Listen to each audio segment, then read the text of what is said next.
Hello dears, welcome to English classes at Radhika Rinesh. In the last video, we have discussed about some movements in films. Here, we are going to explore some other movements which have happened in the field of films. The first one is Indian cinema. Indian cinema is very important in the whole scenario of world cinema. Let's analyze the history of Indian cinema at first. Sri Pundalik, which was considered as only a video, not a film, which was released or taken in the year 1912, was the first motion picture experience to the Indians. But we know that the first Indian film was Raja Harishchandra, which was directed by Dada Saheb Phalke. Sri Pundalik was directed and all the technicians were English people. That is why it is not at all considered as an Indian film at first. Then the first talking film of India was Alam Ara, which was released in the year 1930. Naturally, during that time, mythology was the main theme of those films because people were very much interested in mythology, especially it is India, right? So people were very much interested in mythology, and they felt that it's a very good experience in watching mythological films like gods and goddesses on the screen. That's why mythology had been adapted as the main theme of Indian films. The golden age of Indian films was spanned during the period 1942 to 1960. Why this period has been called as the golden age of Indian films? Because during that time, Bengali filmmakers like Satyajit Ray and Ritvik Khatak produced and directed many Bengali films, which are even now those films are considered as the landmarks in the history of Indian films. The most important event was Satyajit Ray's Apu trilogy. Have you heard about the Apu trilogy? Apu trilogy means Apu is a boy and who has become the main character of three films of Satyajit Ray. Pather Panchali, Aparijito and Apur Sansar. These were the three Apu trilogy by Satyajit Ray. In the year 1960, something has happened in the Hindi films. In the Hindi film field or Bollywood, what was that? That is, Sholay was released.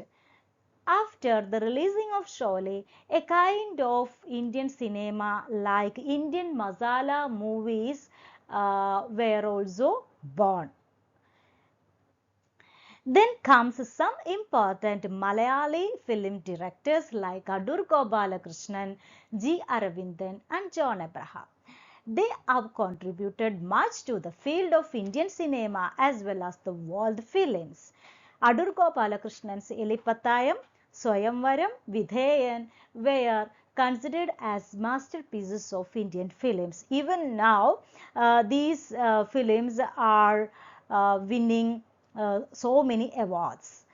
G. Aravindan was another Malayali filmmaker. His Uttarayanam, Tambu were very famous. John Abraham's Amma Arayan was very realistic. That is, it's an example for neo-realism. Anyway, these people, these directors gave much importance, or they gave much contributions to the field of Indian cinema as well as the world cinema. The next one is Soviet montage theory. As the name suggests, this movement has happened in the Soviet Union or Russia. Montage means editing. As the name suggests, this movement gave much importance to the editing field or technical influence of films. This movement has been taken place between 1910 to 30.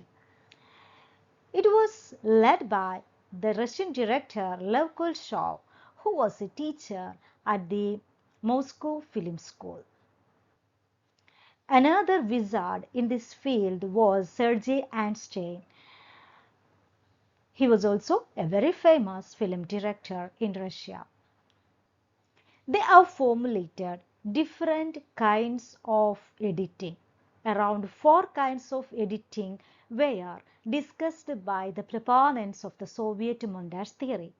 They are metric, rhythmic, tonal, overtonal, and intellectual.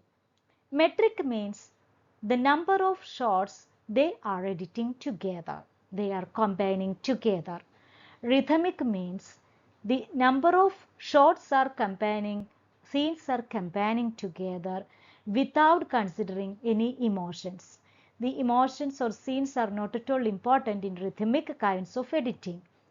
Tonal means on the basis of emotions, the scenes are combined together. Overtonal is the combination of both rhythmic and metric. That is, um, number of scenes are added according to the emotions. Then the next one is intellectual. Intellectual is a kind of editing in which the director is using his intellect actually to confuse the audience. The audience will feel a kind of intellectual and ideological meaning from the film. A kind that is, it is not the normal way of editing. A high aesthetic experience can be developed or derived out of this intellectual editing. Let's see which are the popular Soviet montage films. Kino Eye, Battleship Potemkin, The Death Ray, and Mother. Next one is realism and neorealism. At first we can analyze realism. Realism in films. What is meant by realism? It's actually a slice of life. The life is depicting as it is happening in the real scenario. It is rooted in the tenets of realism. That is, we know that realism was a very influential or very important literature movement. Like that, film has also adapted realism into its scenario. It's based on objective truths. In some movies, the directors are avoiding music. Okay, music were abandoned by the realist filmmakers because they want to depict life as it is. It's without the music. Anyway, objectives, truths are very important in realistic movements, and they relies both upon the narrative and visual realism can be experienced. That is, everything are exposed in this field, like sex. Even sex is very much exposed because they argued that they are depicting life as it is, and certain murder cases or murders with all the vivid and wild uh, imaginations they have pictured. Then, and violence are also depicting as it is. So a kind of reality is trying to inhibit in the field of films. Let's examine some of the realist films that happened in the history of films. They are Sweet Smell of Success, In the House. Then some Malayalam movies are also there. Like you must have seen these movies, Annayum Rasoolum, Ishq, Tondi Mudalum, Driksakshiyum. All these films are good examples for realist movies. Neorealism is also an important movement that has happened in the field of films. Uh, that is, after the Second World War, the world has been plunged into a kind of reality.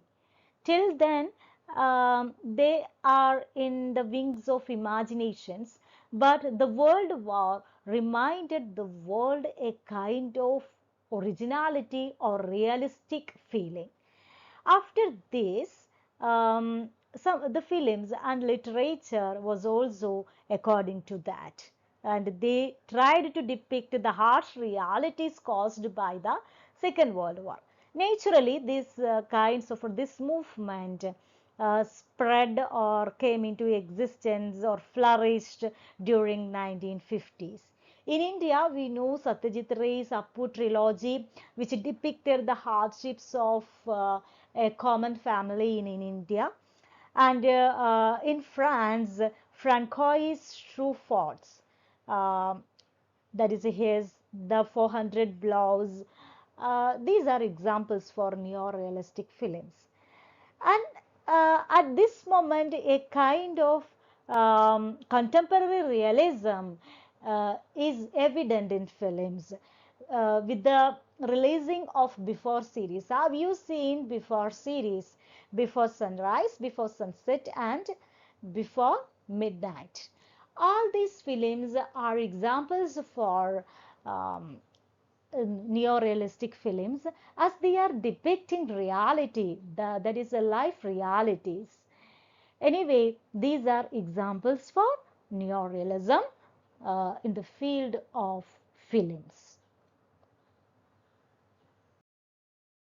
I think you have understood this video on some movements on films and the impacts they have made in this film industry.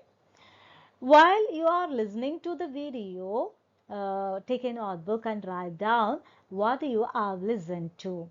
Then only you will understand and you can study the topic very well. Okay, then if you have any doubt, please ask me. Thank you. Bye bye.